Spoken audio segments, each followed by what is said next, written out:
और रसूख है आप कम होता हुआ देख रहे हैं?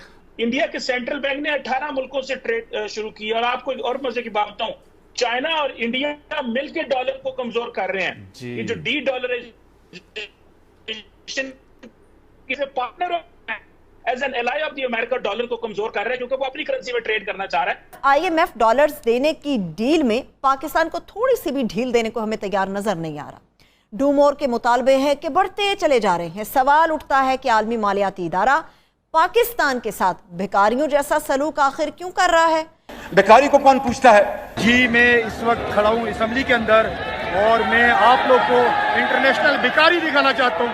ये है इनका स्ट्रेटेजिक कंपटीशन नहीं था, बल्कि वो जो कैपिटलिस्ट माशी निज़ाम है और इश्तराकी निज़ाम है उसका भी कंपटीशन था जी। और जब चाइना ने राइज़ करना शुरू किया है तो वो उसी वक्त राइज़ करना शुरू किया है जब उसने कैपिटलिस्ट निज़ाम में मईशत को अडॉप्ट किया है despite maintaining it's communist political system. तो ये बुनियादी चीज़ है। तो इस वक्त हो क्या रहा है कि देखें, जिस तरह यूक्रेन की वॉर के बाद अमेरिका ने कोशिश की कि रशिया को आइसोलेट किया जाए, तो उसके नतीजे में चाइना, रशिया, ईरान, सऊदी अरब, भारत, इन ममालिक ने मिल के कोशिश की कि अपने जो नेशनल इंटरेस्ट हैं उनको, जो डॉलर की उनके ऊपर डिपेंडेंस है उससे हट के उसे ख़त्म किया जाए, उस पर डिपेंडेंस को रिड्यूस किया जाए ताकि वो एनर्जी सिक्योरिटी भी अचीव कर सकें, अपने एक्सपोर्ट्स को भी बढ़ा सकें। पाकिस्तान के लिए भी ज़रूरी है कि वो भारत, ईरान, सऊदी अरब, इन तमाम ममालिक की एग्जाम्पल्स को स्टडी करे और ये देखे कि सिर्फ एक करेंसी के साथ अपनी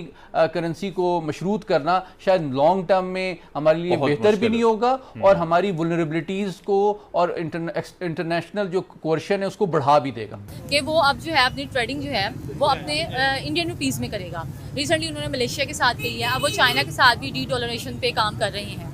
क्या उनका ऐसा करने से जो डॉलर है, उन्हें ये कहा जा रहा है कि डॉलर जो है वो डाउन जा सकता है, क्या इस तरह से पॉसिबल है कि डॉलर डाउन जाए तो इस पे इकोनॉमी पे जो है फ़र्क नहीं पड़ेगा? देखें, बात ये सुने कि ये डॉलर अब भी इसलिए हुआ है हमारे इलाके में, बल्कि कह सकते हैं कि बर्रे सगीर में ये डॉलर की उड़ान इसलिए है कि जो हम इस वक्त कर रहे हैं, हमने अपनी तजारत हमें अपने रुपीस में करनी चाहिए, अपने पैसों में करनी चाहिए, अपने अपने रुपए में कारोबार करेंगे, हम डॉलर पर कारोबार नहीं करेंगे। देखें, डॉलर जिस वक्त बढ़ता है पाकिस्तान का कर्जा आज ही बढ़ जाता है, आज ही उसकी उड़ान ऊंची हो जाती है। डॉलर उनके कंट्रोल में है, जिस तरह वो चाहते हैं डॉलर को चलाते हैं, जिस तरह चाहते हैं डॉलर को बैक कर देते हैं। ये तो बड़ी खुशाइंदा बात है कि हमें अपनी करेंसी में, अपने पैसे में, अपने रुपए में कारोबार करना चाहिए। ये अपनी हमारे पड़ोसी मुल्क है अफगानिस्तान है, अभी आजाद हुआ है, उन्होंने 80-85 रुपए डॉलर रखा हुआ है। इसी तरह जो लोग भी डॉलर पर कारोबार नहीं कर रहे हैं, ये सबसे ज्यादा मोनोपोली तो अमेरिका चाहता है कि मेरी मोनोपोली डॉलर के जरिए हुई। जो आदमी डॉलर को टच करता है वो उसकी हुकूमत गिरा देता है या उसको तबाह बर्बाद कर देता है। जी, ब्रिगेडियर साद मोहम्मद साहब, आप समझते हैं इन हालात में पाकिस्तान अमरीकी कैंप से निकलकर इस वक्त रशिया, चाइना, उसके साथ लोकल करेंसी में ट्रेड कर सकता है? चूँकि पाकिस्तान की सारी ट्रेड तो डॉलर के ऊपर चल रही है और हमारी ट्रेड है भी यूरोप के लिए, अमेरिका के लिए, वेस्टर्न मंडियों में है, तो पाकिस्तान इतनी बड़ी शिफ्ट अफोर्ड कर सकता है इस वक्त?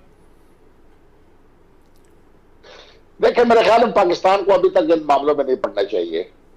हम उस सतह पे पहुंचे नहीं है कि हम इस किस्म के फैसले करें और इस किस्म के मैं मुआशी या इस किस्म के इकोनॉमिक अफेयर्स का तो मैं माहिर नहीं हूं, लेकिन हमारी तो अपनी जो सूरत हाल इस वक्त यह है कि हमारी मईशत मेल्ट डाउन कर रही है। पहले उसको मेल्ट डाउन से बचाएं। अगर आप मेल्ट डाउन आता है तो आपके सिक्योरिटी फोर्सेस क्या ऑपरेट करेंगी, दहशतगर्दों की राज वगैरह शुरू हो जाएगा हमारे मुल्क में। मैं एक और बात इसमें ऐड करना चाहता हूं कि हमारा स्ट्रेटेजिक अलाई चाइना है। बिल्कुल वो अमेरिका और हिंदुस्तान की स्ट्रेटेजिक अलायंस हो सकती है या है उनकी, हमारी उनके साथ नहीं हो सकती। हमारी ज्यादा ट्रांजैक्शनल, लेकिन वो सुपर पावर है इस वक्त और फाइनेंशियल इंस्टीट्यूशंस को कंट्रोल करता है, तो उसके साथ ताल्लुकात खराब करना भी मेरे ख्याल में दानिशमंदी नहीं है। तो पाकिस्तान को इस वक्त एक बड़े टाइट रोप के ऊपर चलना पड़ेगा कुछ वक्त के लिए। जब तक हम अपनी मईशत को नहीं ठीक करेंगे, ये मामलात हमारे उसमें है नहीं, आते नहीं है, हम उस सतह पे नहीं है। देखिए, जिस तरह अभी पाकिस्तान की हालत IMF ने की और पाकिस्तान जितना डिपेंडेंट है वेस्टर्न ब्लॉक के ऊपर, वो बेसिकली फाइनेंशियल इंस्टीट्यूशंस की वजह से है। ये हमारी मिलिट्री एस्टैब्लिशमेंट को भी पता है, इसीलिए हम अमेरिका के, अभी थोड़े दिन पहले एक यूएसआईपी की रिपोर्ट आई है, Pakistan threshold ally of China. वो देख रहे हैं कि 1970 से लेके आज तक 50 साल में चाइना ही पाकिस्तान की air and military power support बढ़ा रहा है। सो अमेरिका उस फॉल में नहीं जाता। सो अगर मिलिटरीली सपोर्ट बंद होगी, हमारे रास्ते मगरब में बंद हैं और चाइना इस काबिल हो जाता है कि वो फाइनेंशियल इंस्टीट्यूशन उसका कंट्रोल हो जाए, तो पाकिस्तान ऑटोमेटिकली चाइनीज ब्लॉक में और क्लियर एंड विजिबली नजर आना शुरू होगा। तो ये जो चीजें हैं ये डिटरमिन होंगी अगले कुछ अरसे में कि चाइना क्या फाइनेंशियल इंस्टीट्यूशंस पैरेलल खड़े कर पाता है, एशियन मॉनेटरी फंड में उतनी हवा डाल सकता है, उतना कुछ कर सकता है। इससे पहले एशियन इंफ्रास्ट्रक्चर इन्वेस्टमेंट बैंक उस तरह नहीं हो सका, मजबूत हो सका, लेकिन मौजूद है। पाकिस्तान ने उससे $500 मिलियन लिए रिसेंटली। तो ये डिपेंड करता है, अगर एससीओ ज्यादा मजबूत होता है। सो ये वक्त बताएगा, लेकिन पाकिस्तान की करेंसी इतनी कमजोर है, जिस तरह ब्रिगेडियर साहब बता रहे थे, पाकिस्तान सिर्फ देखेगा कि फाइनेंशियल इंस्टीट्यूशंस किसके ऊपर, किसके पास ताकत जाती है, क्योंकि पाकिस्तान को तो अभी इनसे मदद लेनी है। सरमाकारी एक ऐसे मुल्क में कौन करेगा जहाँ पे हम वादे कर लेते हैं लेकिन उन वादों की, उन वादों की पासदारी नहीं करते। सरमाकार कहते हैं कि ऐसे मुल्क में सरमाकारी का आखिर फ़ायदा क्या है। इसके साथ ही उन्होंने ज़ोर दे के कहा कि जो मौजूदा कारोबारी कंपनियां हैं, सरमाकार कंपनियां, वो भी पाकिस्तान को छोड़ के जाना चाहती हैं। उसकी बड़ी वजह गुज़िश्ता कई महीनों से पाकिस्तान में जारी डॉलर का बहरान है, जिसके बायस अक्सर बड़ी कंपनियां अपने मुनाफे जो कि वो डॉलर में कमाते हैं वो पाकिस्तान से बाहर ले जाने